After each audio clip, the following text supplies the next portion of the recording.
Hello, Hello. everybody. Hello. How are you guys doing today? Hello. Exciting to see you. You got the key art behind you. How exciting. We're sitting in the diner. Yeah, so I want to start off by asking you, Alan. I got a chance to talk to Chris Sheridan at WonderCon a few years ago, and he was talking about what a lightning in a bottle kind of experience it is to have this cast and crew together and how much fun you guys have creating the show. Have you had a similar experience? Do you feel like this is something really special with Resident Alien? Absolutely. I don't think this this kind of dramatic comedy, the show itself, the storytelling that we're getting to do uh, with the cast is not easily achieved. Uh, I've read a lot of scripts that try to achieve it and they miss. They get too silly or they don't uh, or usually don't respect the dramatic. They don't have anything to say, you know? It can just be silliness all over the place. But Resident Alien has something to say. It's an actual, it's a show. There's dramatic moments and there's, a story and relationships. And then because of the nature of my character being an alien, he can go off into this world that is can be a little silly at times and be absurd and bizarre, and it just gives you so much room in comedy, in physical comedy, which you never get to do. I've been able to do here, and I love. So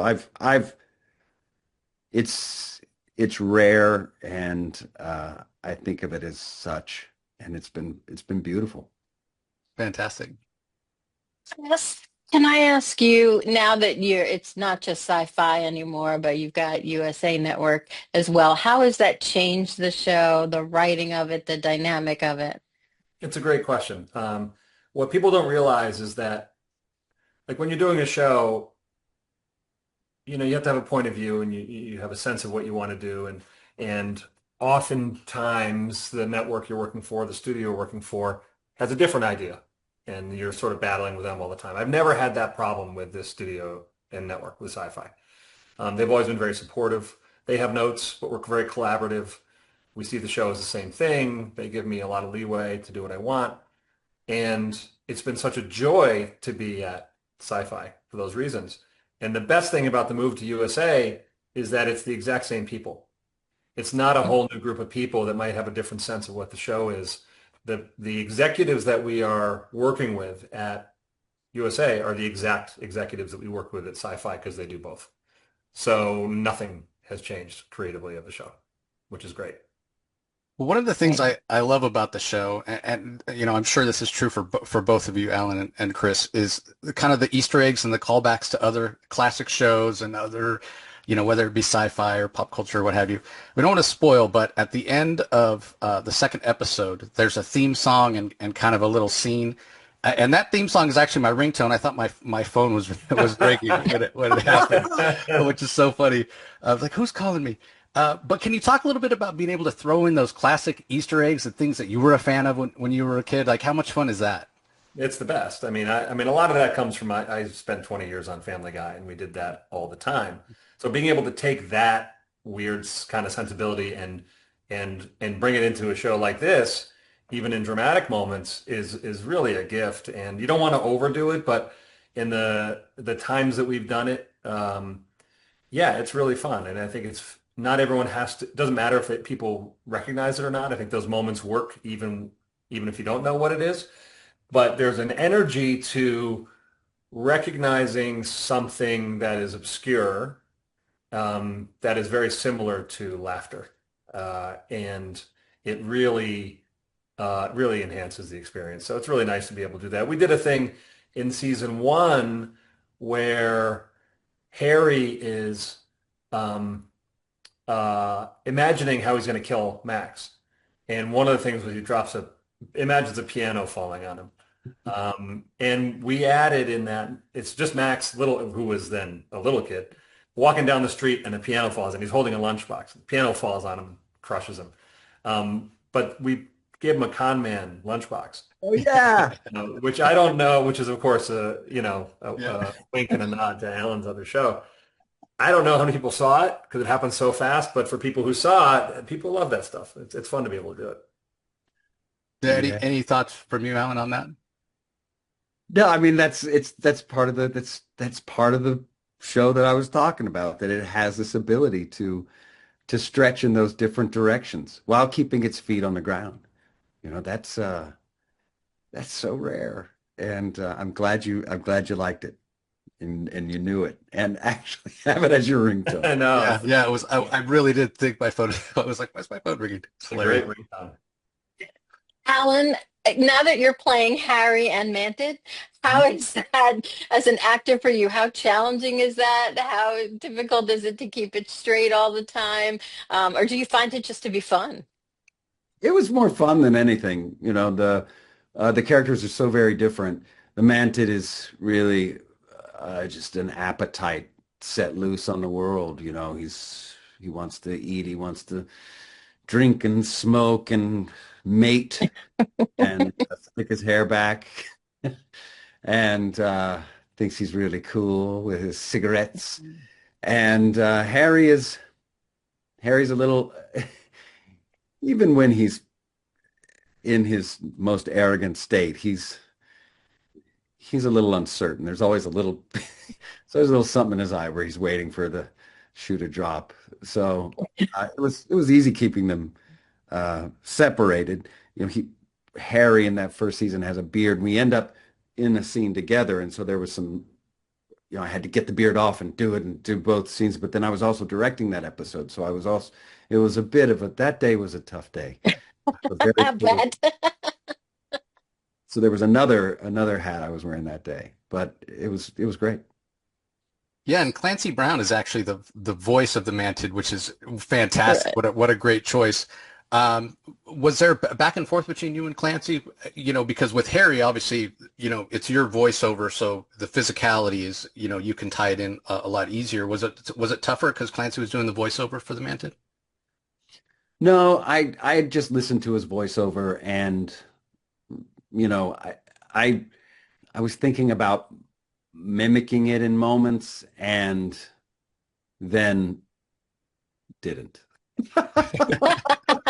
Don't remember the whole thought process behind it, except that there wasn't really a place. It's so very otherworldly that, and there's just the littlest bit in the scene with Asta and I on the couch where he's, it's really gross. I can't, it's really Yeah, gross. yeah. It informed it there for sure. All right, well, I'll grab one more. Chris, have you found, being able to get guest stars like Clancy? People know the show, they hear about what a great experience. It's not hard to get people to come on. It's that been Yeah, your I mean, experience? I think one of the reasons we got Clancy, he's a huge fan of the show, aside from being on it. Like he watched it anyway, Yeah. which is um, such a great thing to have. He's such a great actor, a great voice actor, and such a good guy. Yeah. Yeah, it does help. It does help. That's Who would fantastic. you like to get? Uh, I wouldn't mind working with Mark Hamill. Oh. Ooh, good get. Yeah. Um, Mm. we've gotten pretty lucky. We have Linda Hamilton and Terry O'Quinn, who's incredible, and Stephen Root this year, Jules State, who worked with Alan on Firefly, Jinx Monsoon this year. We have so many great guest stars. Anyway, it's an embarrassment of riches. We had George Takei in season Yeah. two. Like it's been fantastic. Yeah, and Nathan as the octopus on the And scene. Nathan, yes, I mean 42. that was incredible. Yeah, That was fantastic. Fantastic. Yeah. So we got a couple of Firefly alums on the show. Yeah. It's always a benefit. yeah. Sci-fi show. To- Alan, did you ever read the comics when this was first getting started? Did you go back to the original source material? I did. I hadn't read it before, but once we started, I went and found them and read them.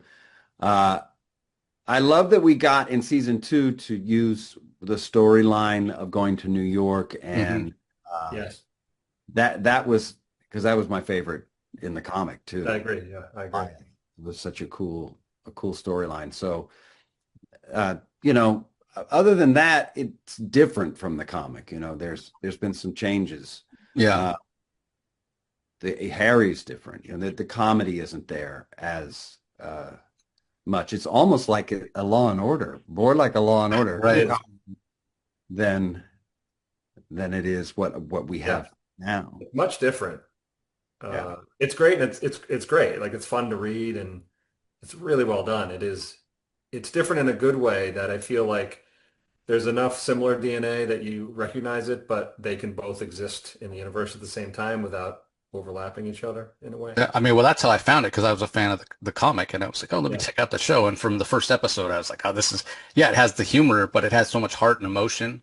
Yeah. Harry's one of the most human characters on TV, even though he's an alien. It's Sure. fantastic. Dude, thank you. Thank you very much. I'll start off with you, Elizabeth, since you didn't get a chance to talk about it. Corey had mentioned what a kind of a lightning in a bottle show this is.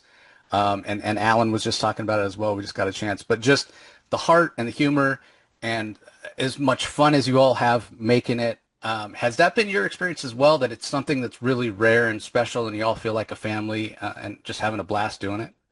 Yes, it actually felt that way, even though we didn't know each other yet. When we were doing the pilot, I just remember thinking, even when I had the audition and I knew I was shortlisted and I was waiting to hear when my callback would be, and I was going to be out of town, I thought, and I was panicking because I just knew from the very second I read the sides for this audition that this character and this show were very, very special, and I hadn't quite ever seen anything like it.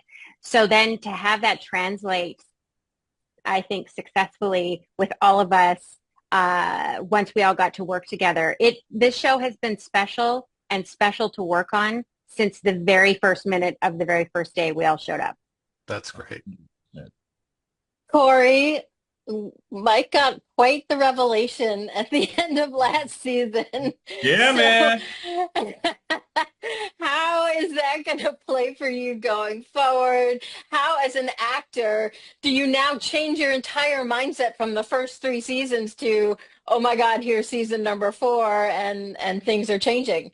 Yeah. Well, I think for me personally, Corey, the way that this kind of transition to accepting this new reality takes place on the page made it easy for me to follow it. For Mike, I think his entire world was shattered. I mean, when you go so long, not just believing something, but knowing something, and then having that thing end up not being that at all. For someone like Mike, who builds everything on him knowing things, it was pretty, earth-shattering. I think, to the point where it kind of like fried his circuits a little bit. He's starting off here on a sabbatical. As we start season 4, he stepped away from the job. He can't trust his mind, which I thought was a pretty responsible decision on his behalf. But nonetheless, this is going to take a minute, I think, to come to terms and to have what he, knows to be reality get covered up again, as he's, believes that he was hallucinating and it's strange footing for him, for someone who likes to pride himself on being so sure-footed. But I liked playing the rattled nature of what he's experiencing. I thought it was fun. Yeah, it came across really fun. Absolutely. Well, this question is for both of you because, Mike does have a different perspective, but so does Liv, right? Because there's almost validation, more confidence. She's gone on a journey as well. So when you're playing off each other's characters, now that kind of the knowledge base has grown, the people that realize that there's aliens, is it a different dynamic playing against the characters, both with Sheriff Mike and Liv and also the other actors? Because it's kind of like, hey, the secret, so to speak? Like the secret. Like just the existence of aliens. There's more people of that know aliens. now. So Yeah. yeah. No, I mean, I know for me and playing my character, the fact that Mike has finally seen an alien and that we eventually can start talking about it, where he's not freaking out going like, I'm not crazy, I don't believe aliens are real, whatever. That is fun because we really get to, there's no time wasted like getting down to the business of trying to solve all these mysterious deaths and things. So I know for me and for playing my character, that was really fun this season. And it was a different dynamic, but it was still the same dynamic we've always had. It was just a little bit different now. And I really enjoyed it. And I think people are really going to enjoy seeing that. Yeah, I agree. I think for the first time in this entire series, everyone is on the same page.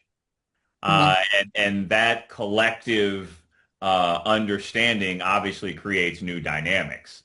And I think, part of what Mike and Liv experienced with Harry is a little different than some of the other townspeople, because we've been chasing Harry unknowingly since the pilot, since that foot in the bucket, since the picture of the guy in the car, and we had him, and then a memory erasure. You know what I mean? So there's been a manipulation of these two characters by Harry that the other characters haven't quite been as manipulated in some ways. So the way that they become informed is influenced by their, or how they feel when they become informed is influenced by their history with Harry, I think more so than the other characters coming to that realization. That's great. Sorry, guys. So I have a couple of theories. Is Lena an alien? Is Liv's grandmother an alien? Is Max perhaps part alien, gray hybrid because of Kate and Ben with the new baby and everything? I want you guys to comment on that for me. Well, I know I have seen. Oh, sorry, Corey. I was just going to say those are questions, not theories. But I just wanted to clear that up first. No, go right ahead. Thank you. Oh, I was just going to say that I know, because we'll check out what people are saying about the show here or there, or we'll go onto one of the boards, like on Reddit or whatever. There's a big community of resident alien fans, and we'll see their theories. And the amount of times I have seen people, either even just in the comments of like one of my posts on Instagram, they're convinced that my Nana is a gray. Like they are convinced. Yeah. So like I get it. I get where that's coming from for sure. Yeah. No, I think there was theories for a while. There was Mike an alien because he's just so damn weird. I think that there's a weirdness to humanity as well. And I think, in some ways we're all little aliens. We're all foreign to each other. You know what I mean? And it is a part of the human experience and the human journey that you become communal. But we're all on islands of our own until we venture out to connect with others. Harry, as the audience, we get to see Harry's experience as the fish out of water and as he learns about humanity and stuff. But in many ways, we're all a little Harry. When we go and move to a new place, or when we start a new job, or when we walk onto a new set, you know what I mean? Like we're all that new, strange entity until we aren't anymore. Mm-hmm. What a great way of looking at it. Yeah, good answer, Corey. Hey, man, I'm drinking milk. Yeah. Well, I really appreciated Mike and Lena's relationship, that they could have that disagreement of belief, but it didn't blow everything up. So often shows will take that kind of soap opera angle and blow up that relationship. And I really appreciated that, they're going to work through it. And we in Sheriff Mike's words, we don't have to agree on everything, but there's still the love there. So that must have been great observation. Yeah. Really great observation. I think you're right. Although, I don't know. I think that's where Mike and I maybe divide a little bit. I think if I am, my belief is that if I'm with someone and they know who I am and they trust me, that if I'm telling them something that seems unbelievable, that their connection to me would make it believable to them. And I think that is the expectation that I would have. Mike might be or is apparently different, or came around to thinking differently. But I think it would be tough if someone who I loved and trusted and had connection with and faith in looked me in the eyes and said, "Hey, I saw this thing. This thing happened to me. I know it's going to sound crazy, but you have to believe me." Woo, that's a tough one. You know what I mean? That's a tough position to be in. And Mike has played both sides of it. He has been the person who's been asked to believe the unbelievable, and the person asking someone else to believe the unbelievable. So yeah, The shoes work. on the other foot. There you go. There you Yeah. go. Well, thank you both so much. Really appreciate it. Thank you, guys. Oh, Pleasure. thank you both very much. Thank you. Nice to see you. Be well. Great. Well, All right. yeah, go ahead. Go ahead, Jace. I was just going to say, so I got a chance to talk to Sarah previously at WonderCon a few years ago. Sarah, I don't know if you remember, but so Meredith, I want to ask you this question because Sarah and I talked about it, about what kind of a special show this is in terms of you all feeling like a family and just having joy creating this wonderful material that the writers are giving you. Has that been your experience? Does it really feel like kind of a lightning in a bottle situation where you're just having so much fun? Is this even really work? Do I really get paid for this? It is a truly once in a lifetime experience for a number of reasons. First of all, first and foremost, that, Sarah and I have been best friends for 20 years. And so to both book this show, and to get to do a project like this together for 7 years, that's unheard of. That never happens, right? So just from the jump, it was truly a dream come true, to get to watch. I remember early days watching in the pilot, coming to set when I wasn't shooting and watching Sarah shoot her scenes and knowing how good the show was. I mean, I just got goosebumps knowing how good the show was going to be because they had cast Sarah in it, and being so proud of her and as a friend. And then on top of all of what we brought into the show with each other, to then encounter a group of people where there's truly no assholes, where it's like I love and respect everyone who's working on the show, and where I feel like the relationships that we all have individually, they deepen every season. And the fruits of that are then brought into the shooting, the shooting the scenes, because there's real trust and intimacy. Absolutely. So you right, it feels safe to go out on the skinny branches, to be vulnerable, to take big swings, to be playful. I mean, it's a dream scenario for an actor, where you're getting to do drama, comedy, where you're getting to use your body physically, where the writing is spectacular, the amazing guest stars that they bring in, the amazing guest directors, the creative team is phenomenal, and where all the actors are people who you admire so much. So yes is the short answer. Yes, that has been my experience. I also think when you watch the show, I mean, maybe I'm biased, but I feel like Alan was what brought people in, but our chemistry as an ensemble is what kept people longer. Like, Yes. I don't think they just stayed for him. I think if it was just him and a bunch of duds, I think they would be like, we love you, Alan, but we're out. And I Right. just think, I think this show has a lot of great chemistry as a family, and it is like it's a true team effort. Yes. First of all, Sarah, love the shirt. Thank you. Second, Jacket. oh, it's a jacket. Oh, even better. I love it. You are cool. Absolutely. I think you guys should sell those and talk to Chris about merchandising. Merch everywhere. There's so much Meredith, merch.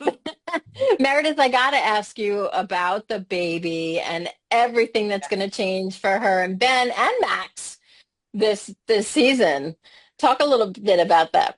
I mean, we leave Kate in season 3 not remembering that she's gone onto the ship and fought for her baby, and that she's told Darcy to get the baby off the ship, and that she's been tackled, and like put into a collar by the Greys and taken away. So, we meet Kate with this longing to get her baby back. And I guess we can say about her, Darcy not giving. So Darcy and Asta choosing not to give the baby back because they're trying to protect me and protect the baby from the Greys.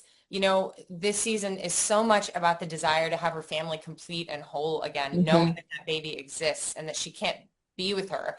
And when she does get her back, then the question is, how do you deal with the fact that people have been keeping a secret from you, trying to protect you, but that this has been happening. So this feeling of unease and unsafety, I mean, it's going to change the entire dynamic of their family. And it changes the way she looks at not just, at Darcy and Asta, but also way she's been with Max, with Ben. But yeah, it is the thematic core of like what Kate wants in the beginning of the season. Yeah. And I could not believe that Darcy didn't immediately give me my baby back. That was my And how, yeah, well, and how does she trust that her baby really is her baby? Because for so long she's been in this scenario of not remembering and having to give up her baby and just let me remember her this time. And how do you know that this is really her baby? I can't even answer that because it'll get into spoiler territory, but I will say this is I feel like something that when you see something that when there's an instant connection, like you Mm, you know your body, it's a body knowing, I think. okay. Well, it's Nice. not just Kate and Asta, but also Darcy and Liv as well. Really, very realistic and powerful and assertive women, and a lot of credit to the writers for giving you guys Yeah. just so much meat on the bone. That goes back to what you were saying, Meredith, about something to work with that provides emotion and intimacy and what have you. So, uh, do the writers come to you at times as they're building things out, or maybe it's changes, on the day of shooting, to say, hey, we really want to get this right. We want to be sure that we're, putting these women in the best light. I mean, there's so many shows that can be dismissive, or the relationship between women is more toxic.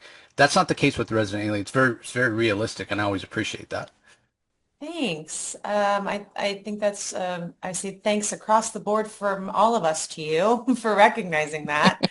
And we've talked about Chris before, in the sense that he's such a great collaborator, and he's from day one, from the pilot, he has always asked our opinions, our thoughts, because he really feels that once the character's handed over to you, it's in your hands, and yes, it's a team effort, but that ultimately you would know best, as you intimately are spending lots of time with this character.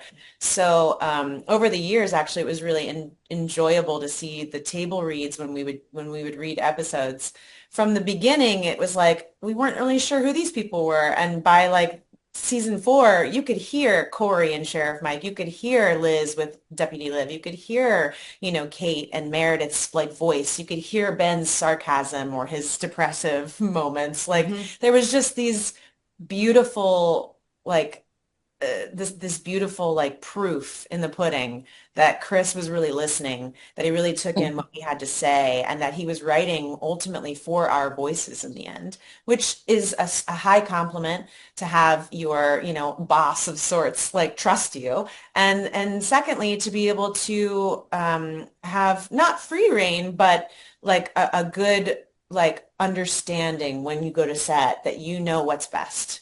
There's definitely times on set, in moments on the spot, where I have to say, I don't think she'd say this. And I realize that now, because you can't really know till you're in the moment. Hmm. So he's always really great about that too, especially talking with directors about like, maybe we should try this, and being a little bit more moldable with everything. And writing women not as adversaries, writing women not in constant competitive Yeah. scarcity dynamics, like trying not to reinforce those horrible, frankly, Mm. like capitalist ideas of the way women interact with each other is healing medicine, I think. Absolutely. To see women be who can be in conflict with each other, but who are comrades, who are trying to understand one another, and that we don't see those really reductive relationships between women feels very healing for me as a woman to be on a show like that. Agreed. Excellent. We need more of that. Yeah. Yeah, I do.